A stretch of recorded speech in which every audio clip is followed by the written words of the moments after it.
are you? Brilliant. So, let's talk about influences. So, from like the stuff that's out there in the public domain about you, influentially, you cite a wide range of influences. I mean, we brought you in with Jet, which you've cited as one of your influences, Guns N' Roses, Stone Sour. These are amongst others. Federal Black 40 Rock from Oscar. So who influences who and why? Okay. Well, Bruce is Stone Sour. Yeah, I'm definitely a Stone Sour man. Okay. Because I'm the drummer, and the drummer from Stone Sour has been a massive influence on me just lately. Just the way he plays, how hard he hits drums, and the showmanship he does. Yeah, absolute dedication. Animal! So, and the rest of you guys?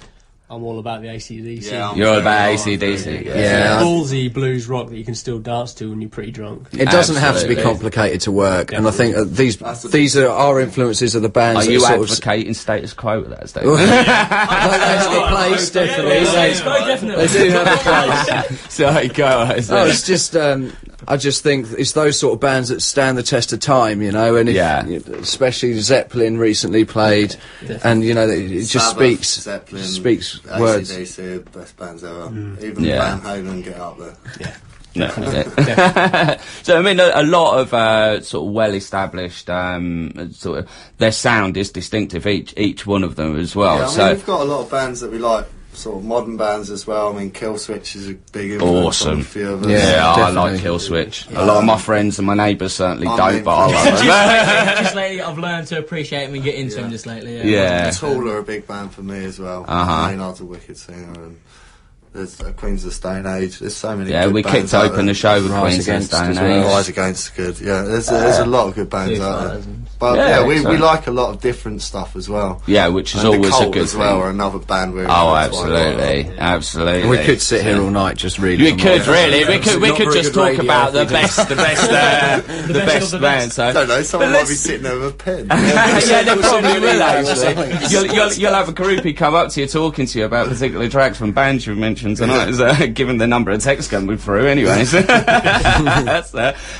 Let's talk about your music. I mean, you're not shy to admit, are you, that you're chasing that commercially appealing sector of the rock genre, and it is quite a brave area to pursue because there's a lot of cliches attached to the genre. You really do have to stand out to make it work, right? Now, the obvious answer you're going to say is yes, but heart and hearts, do you really think you can make it work?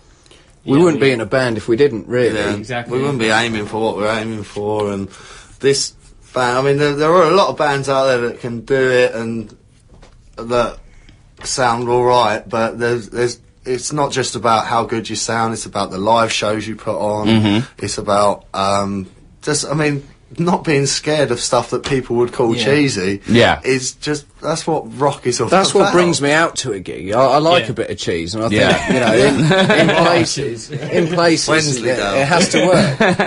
But no, it does. It has its place. Everything has its place. It's the amount of it that you have to be exposed to, from my personal perspective, whereas some people are real cheese meisters, and other people just sort of like a lot of the time just doesn't weigh up with the live show of what they're trying to do. And I think that our music's good enough for us to put on a live show like that, that it rocks. I mean, if something rocks and makes your head bang backwards and forwards, it's that, and then watching someone and going, wow, look at that, when they're doing something ridiculous on stage, which is what happens. I feel like we've got a good balance so that we know where to draw the line and then where to... That's it. I think it's important to say as well that it doesn't all just lie on the music as well. It depends how hard you work at it as a band and, you know, everything else, promoting yourselves. Yeah, absolutely. I mean, there is so many factors of it. There's the marketing side of it because you are a business. You have to see yourselves as a business. But then there's, you know, it's like you say, there is more than just the music because people have come to see a band, not just hear them. Absolutely. And so, like, you know, the show has to come out. Wow, and we have the attitude that if you're playing to Two Men and His Dog, you got to play it like you're playing Wembley Stadium. Absolutely. And If one person goes away from a gig and they log onto your MySpace and they leave you a comment, thought that was great, then it was worth doing the gig. Well, those two men and the dog could be the two big honchos from record companies. You know, you just don't know. So just because you have got even a quarter-filled venue, it doesn't mean that there isn't somebody there that's going to make a difference. We play every rehearsal like we're playing with exactly. Let alone gigs. You come to our gigs, you won't get a recital, you'll get a show. Excellent. Sorry.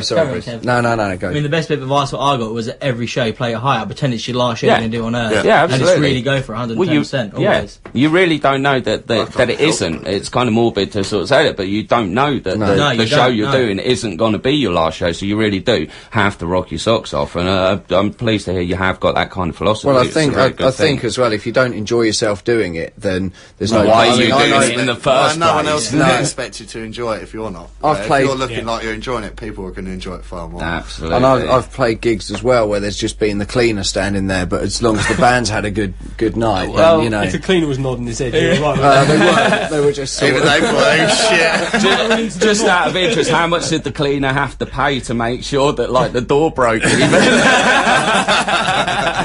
We won't go into that. No. But, another text message. They didn't give their name, but the number ends with 955, and it's acoustic sounds awesome.